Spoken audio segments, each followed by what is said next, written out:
지난주 귀가하시느라고 얼마나 고생 많으셨습니까? 옆에 분에게 지난주 고생 많으셨습니다. 예, 수고하셨습니다. 축복합니다. 이렇게 인사하겠습니다. 예, 여러분 지난주 고생 많으셨습니다. 제가 너무 마음이 참 그래서 제가 칼럼을 썼는데 한번 읽어보십시오. 지난 한 주간에 제가 감기로 좀 아팠습니다. 병원에 가서 주사도 맞고 약도 타다가 먹었는데 좀처럼 낫지를 않았습니다. 몸이 무거워지니까 마음도 무거워지고 또 마음이 무거워지니까 인생의 무게가 더 많이 느껴지는 것이 저의 인생을 또 저의 목회를 다시 한번 되돌아보는 그런 계기가 된 것 같습니다. 특히 지난 금요 기도회 때 설교를 하는데 기운이 정말 없었습니다.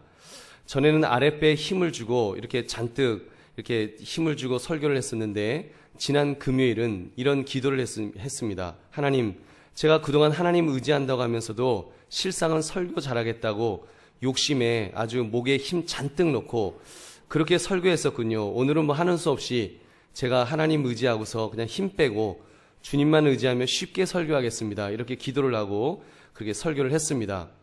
그랬더니 제 아내가 오히려 목소리에 힘이 빠지니까 더 듣기가 좋더라고 그러더라고요. 그래서 제가 깨달았습니다. 이 무거운 짐 내가 지고 갈 게 아니구나. 이거 하나님한테 그냥 맡기고 가야 되겠구나.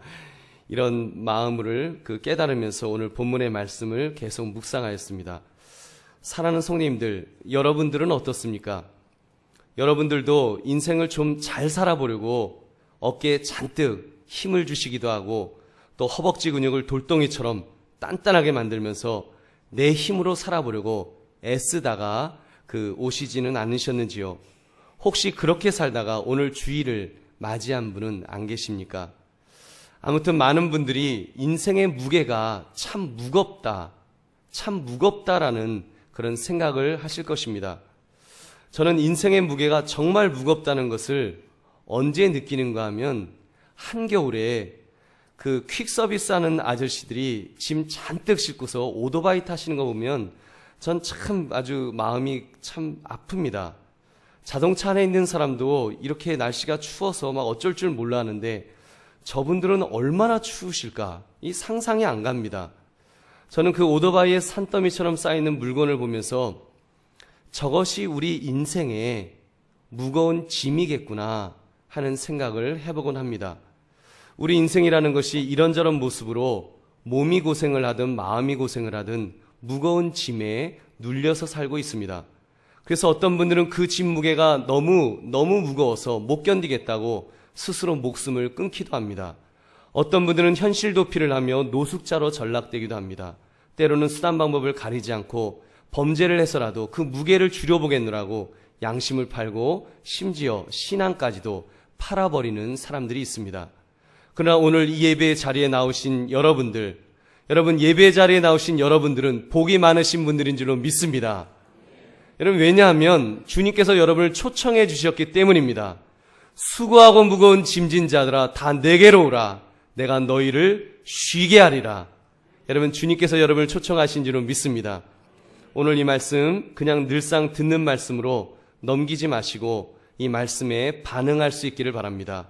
우리 구원받은 성도입니다. 영적으로 우리 예배드리는 사람은 영적으로 살아있는 자는 이 주님의 말씀에 오늘 내게 주시는 이 말씀에 반응하게 될 줄로 믿습니다.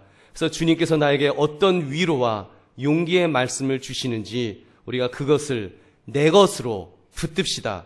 그러한 은혜를 사모하시는 이 시간 되시기를 주님의 이름으로 축원합니다.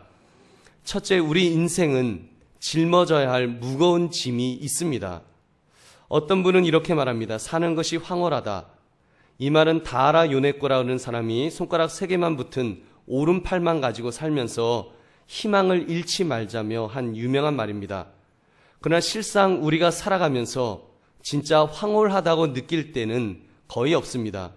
아마도 여기 계신 대부분의 분들은 황홀이 아니라 죽지 못해서 억지로 산다 이러면서 사시는 분들도 제법 되실 것입니다.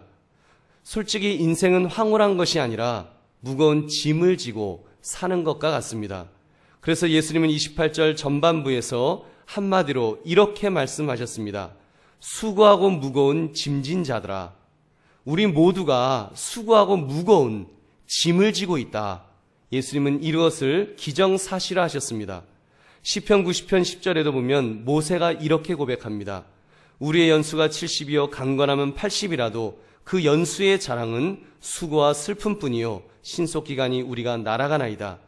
우리 인생을 평생 땀 흘리고 수고하면서 울면서 사는 것이 인생이다. 이렇게 정의한 것입니다. 그런데 우리 중에는 인생은 아무런 무거운 짐이 없이 그저 룰루랄라 놀러 다니는 것이라고 생각하는 분들도 있을지 모릅니다. 건강하고 너무 풍요하고 즐길 만한 것이 많아지다 보니까 거기다 수명까지 길어지다 보니까 인생을 즐기는 것이라 믿게 되는 것 같습니다.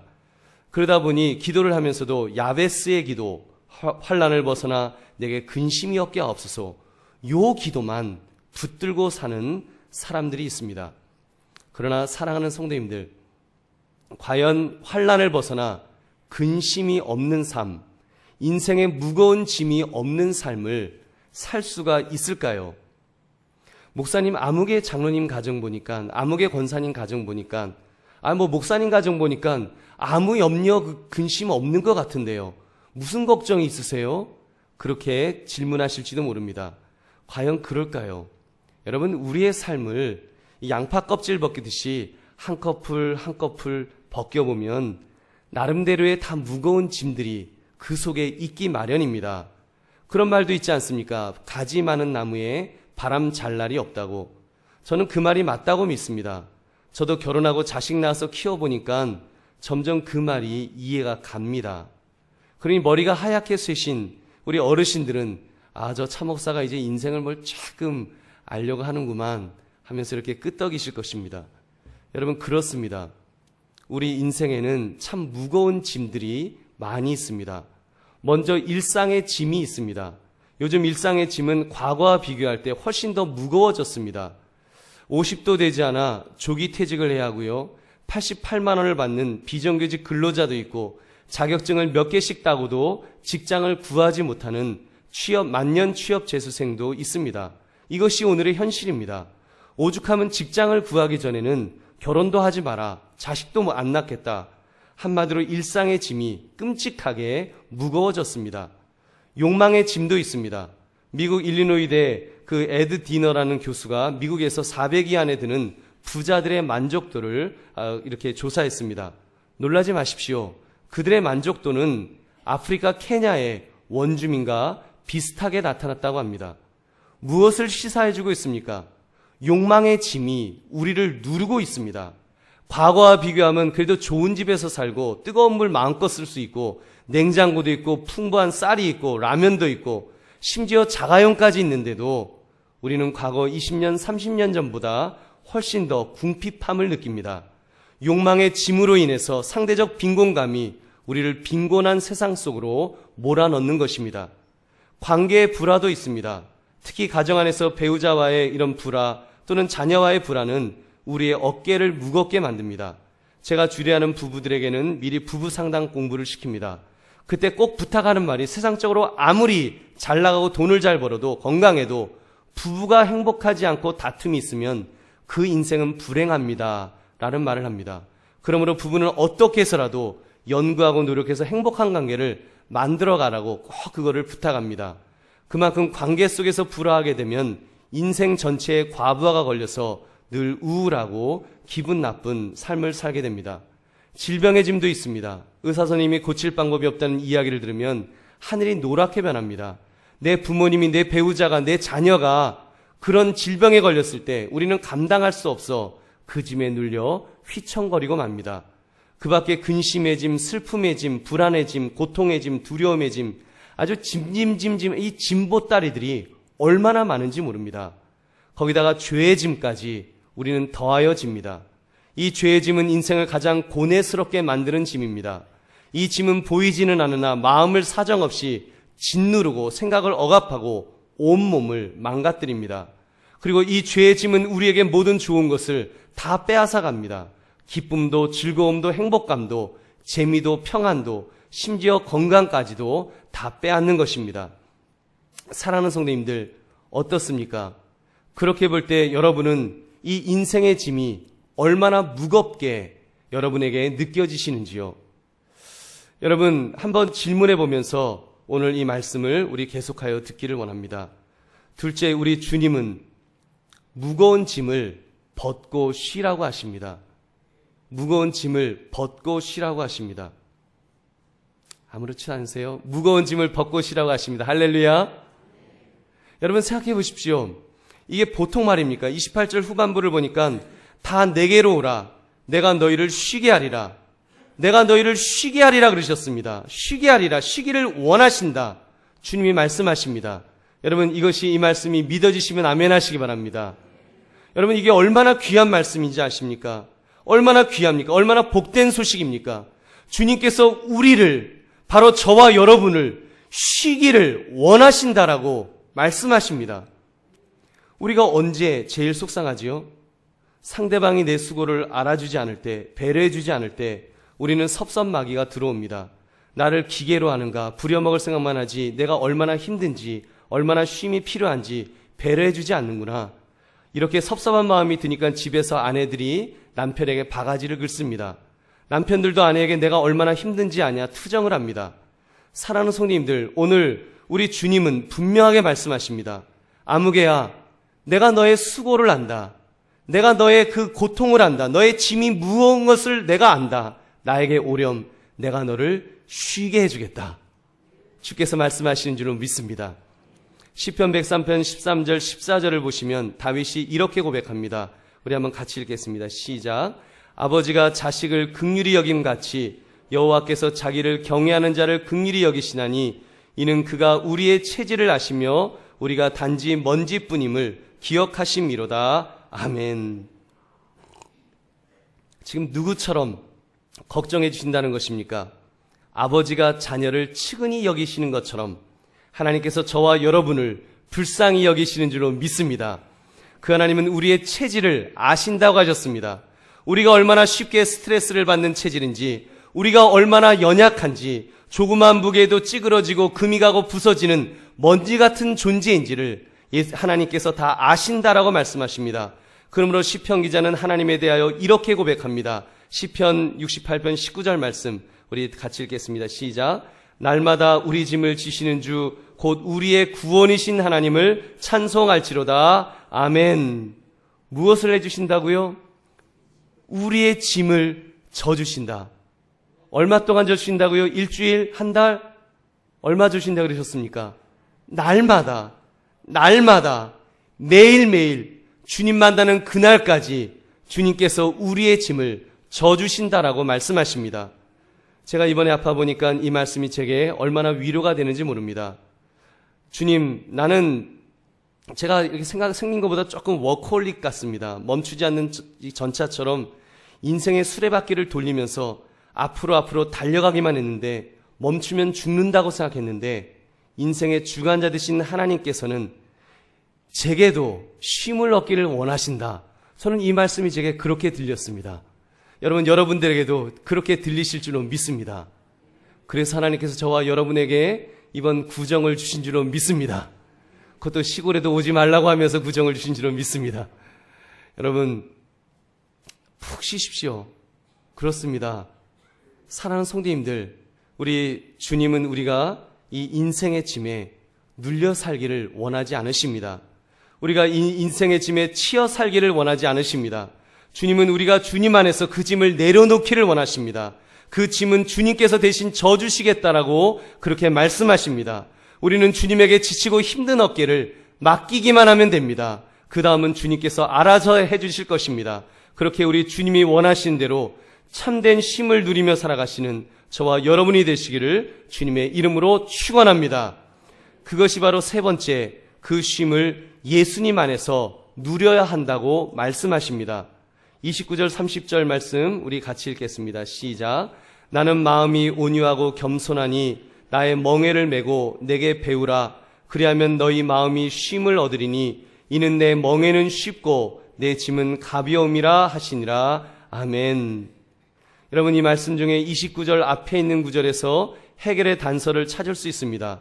나는 마음이 온유하고 겸손하니 나의 멍에를 메고 내게 배워라. 여러분, 주님 안에서 쉼을 얻기 위해서는 먼저 주님의 마음을 알고 주님을 닮아가야 합니다. 그래서 주님은 나의 멍에를 메고 내게 배우라고 말씀하십니다. 예수님 시대 때 2마리의 짐승이 한 멍에를 맨다는 뜻은 스승이 제자와 합숙하면서 함께 살면서 훈련시켜준다는 의미를 담고 있습니다.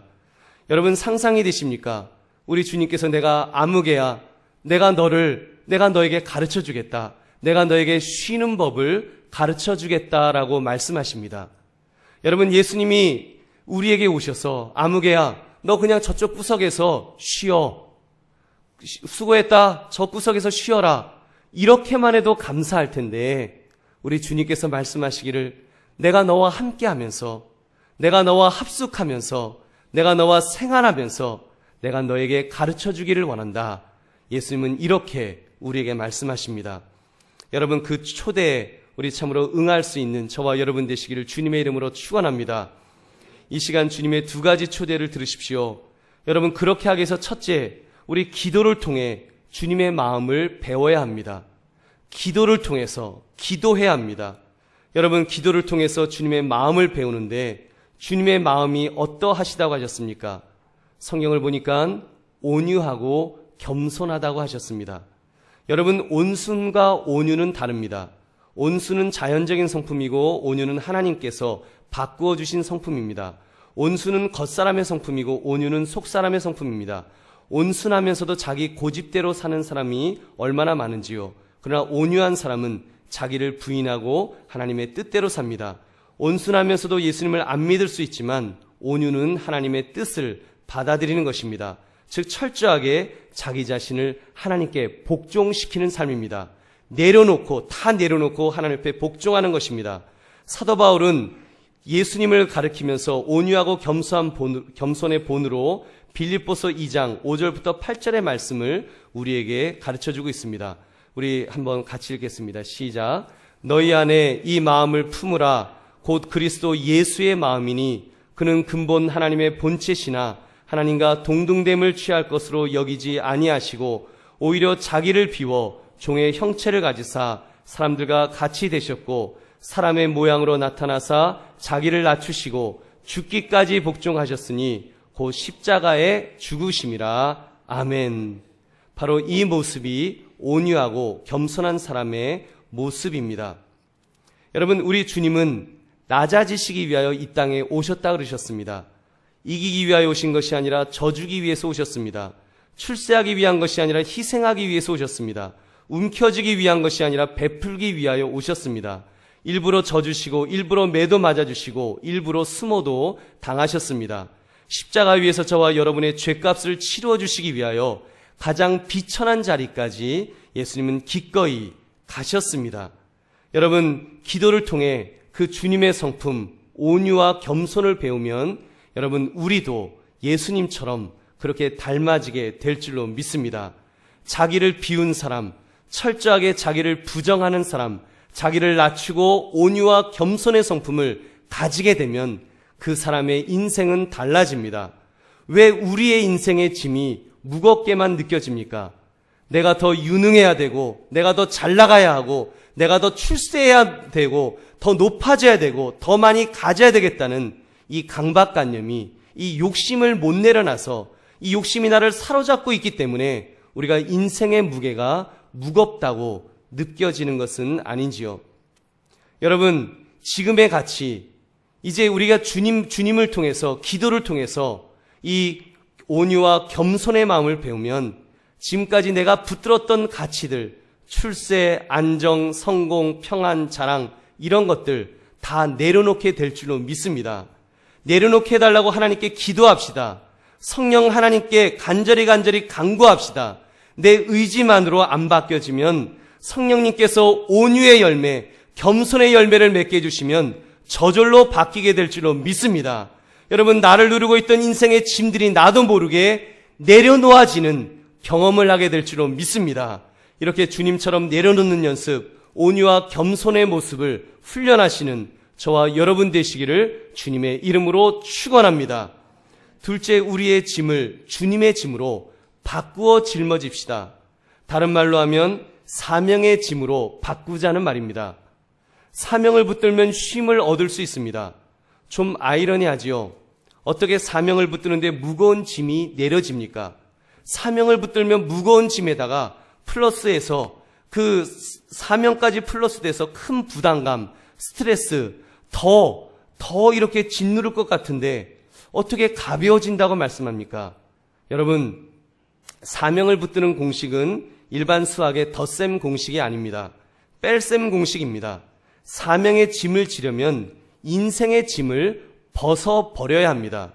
왜냐하면 인생의 짐을 벗어야 사명의 짐을 질 수 있기 때문입니다. 여러분, 사명의 짐이 얼마나 크겠습니까? 굉장히 큽니다. 우리 인생의 짐보다 더 큽니다. 우리 몸이 하나이기 때문에 우리의 작은 몸으로는 두 개를 같이 짊어질 수 없습니다.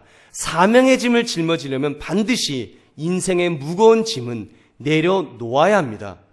여러분, 그렇다면 이 시간 우리 그 짐을 한번 바꾸어져 보시기 바랍니다. 인생의 짐에 그냥 눌려 있으면 절대로 헤어나올 수 없습니다.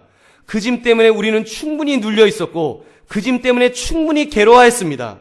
이제 그 짐을 벗어버리고 사명의 짐으로 바꾸어집시다. 그러면 그 무거운 인생의 짐은 저절로 내려가게 될 줄로 믿습니다. 저는 개인적으로 이런 생각을 해봤습니다. 인생의 무거운 짐 잘못 벗으면 낭패를 볼 수 있겠다. 잘못 벗으면 낭패를 봅니다. 그 예를 더러운 귀신을 쫓아내는 비유로 설명해 보겠습니다. 귀신을 쫓을 때 그냥 쫓아내는 것으로 끝나지 않습니다. 왜냐하면 더러운 귀신을 쫓아낸 후에 그 집이 비워져 있으면 쫓겨나갔던 귀신이 친구 귀신들까지 데리고 와서 이전보다 더 괴롭힌다는 것이 영적 원리이기 때문입니다. 우리 마태복음 12장 45절 말씀 우리 한번 같이 읽어보겠습니다. 시작. 이에 가서 저보다 더 악한 귀신 7을 데리고 들어가서 거하니 그 사람의 낮은 형편이 전보다 더욱 심하게 되느니라. 이 악한 세대가 또한 이렇게 되리라. 아멘. 그러므로 어떻게 해야 합니까?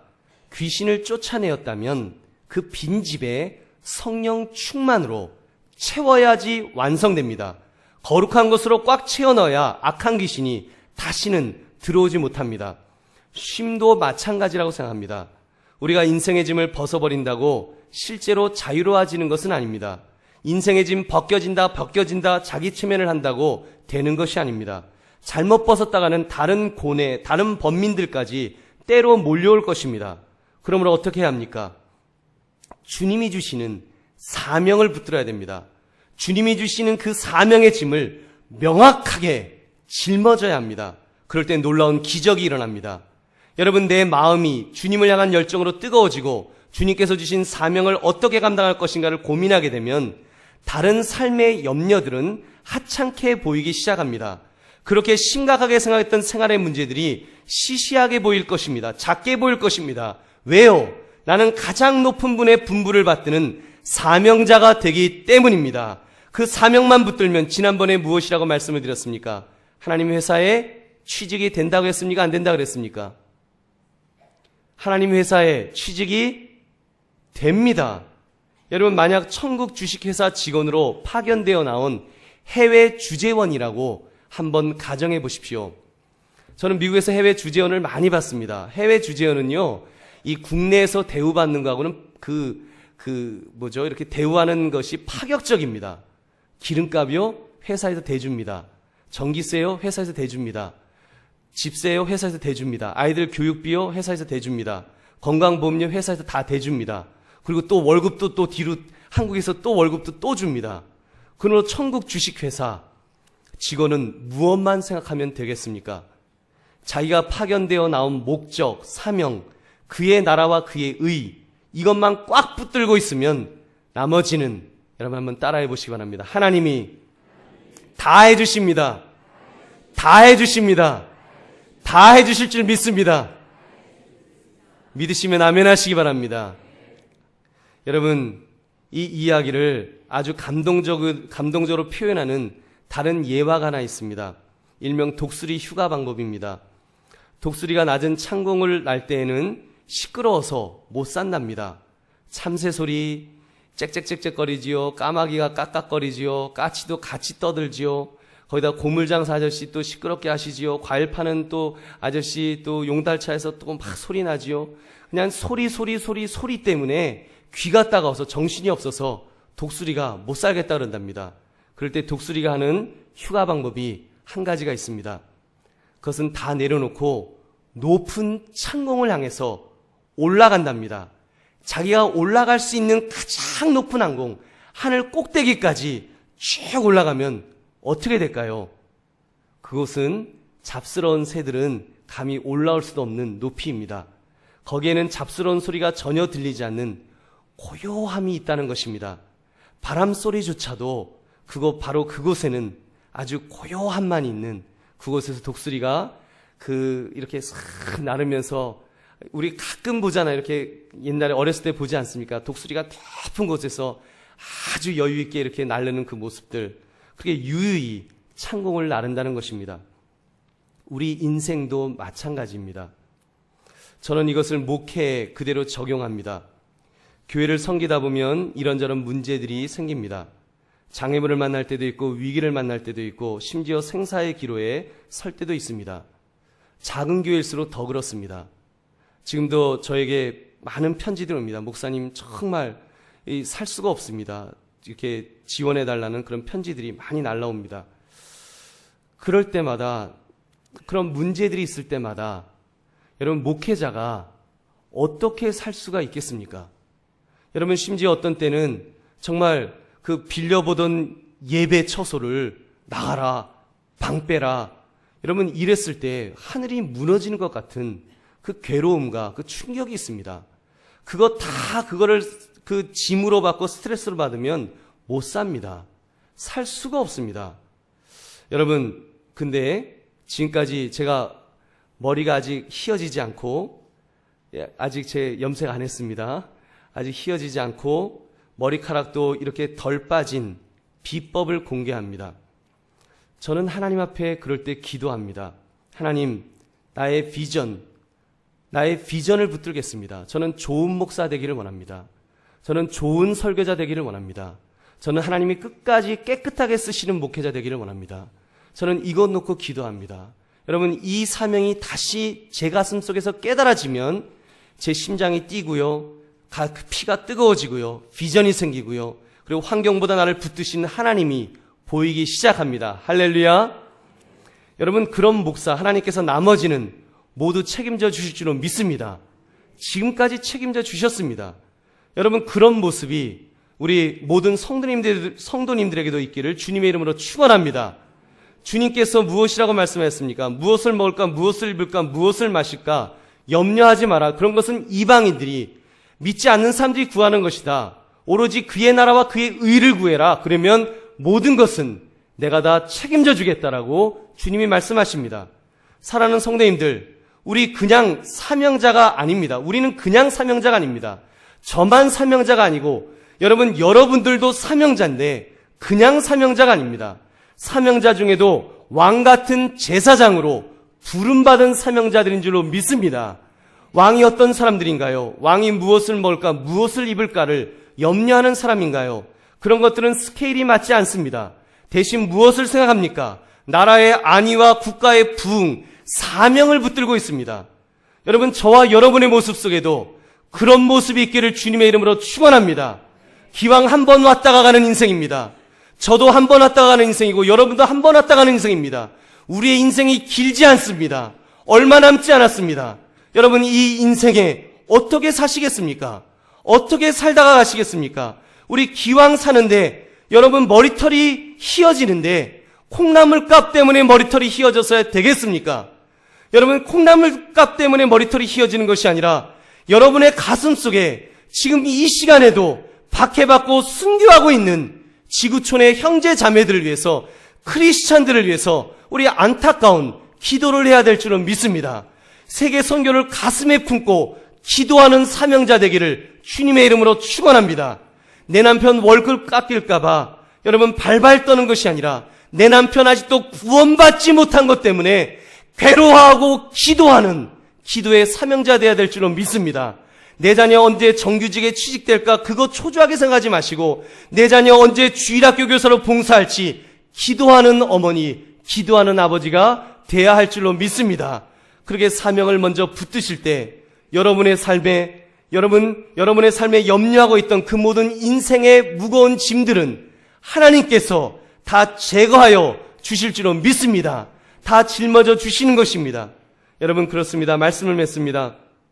시편 55편 22절 말씀 우리 한번 같이 읽겠습니다. 시작. 내 짐을 여호와께 맡기라. 그가 너를 붙드시고 의인의 요동함을 영원히 허락하지 아니하시리로다. 아멘. 사랑하는 성도님들, 여러분들 이 말씀을 읽으시면서 오늘 본문 속에서 여러분의 무거운 짐 내려놓을 준비가 되어 있으십니까? 내려놓기만 하면 주님이 붙들어 주시겠다라고 말씀하십니다. 흔들리지 않습니다. 여러분, 내가 내려놓는다고 흔들리지 않습니다. 주님이 붙들어 주시면 더 요동치 않고 주님이 붙들어 주시면 더 든든하게 서게 될 줄로 믿습니다. 그러므로 이제 기도합시다. 주여, 나도 주님처럼 온유와 겸손으로 내려놓는 훈련을 받게 하옵소서. 이 훈련 쉽지 않습니다. 부단히 노력해야 됩니다. 주님께 또 기도하고 또 기도하고 또 부르짖고 또 부르짖어야 합니다. 그래서 성령 충만해야 하고요. 기도로 무장이 되어야 자기를 부인할 수 있습니다. 자기를 부인하며 온유와 겸손의 사람이 되면 인생의 무거운 짐은 저절로 내려지게 될 줄로 믿습니다. 그리고 또 한 가지 사명을 붙드십시오. 확실하게 선명하게 굵은 선으로 하나님의 사명을 붙들어야 합니다. 왕 같은 제사장답게 더 높고 더 가치 있는 것을 우리는 보아야 합니다. 그러면 인생의 짐은 아무것도 아니라고 느낄 정도로 우리 하나님께서 저와 여러분에게 힘과 능력과 권세와 복을 부어주실 줄로 믿습니다. 그러므로 주님 안에서 우리 진정한 쉼을 누릴 수 있는 그런 저와 여러분 되시기를 주님의 이름으로 축원합니다. 우리 함께 기도하겠습니다.